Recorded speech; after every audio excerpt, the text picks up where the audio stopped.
Training, company contact and user, individual section to create a new individual new, and you can relate it to a specific company, or more simple, in company, you use the contact panel.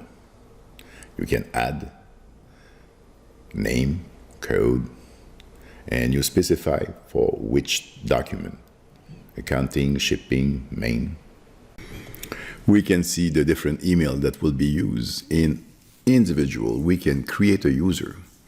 We need to add a group of privilege, accounting here, and we could limit to specific division. We can see the different users.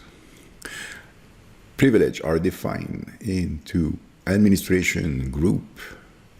We can select one, edit, what's assigned and unassigned. We can limit to a specific section to simplify and add, remove privilege. User is also related to a company.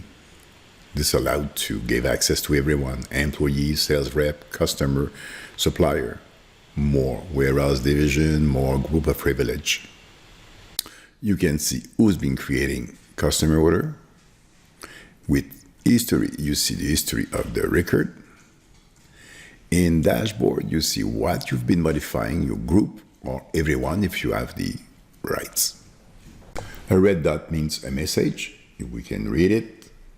To create a new one, new message to a single individual or to a group, or a reminder. Administration, you can allow the user to change their username and password. They will appear into dashboard.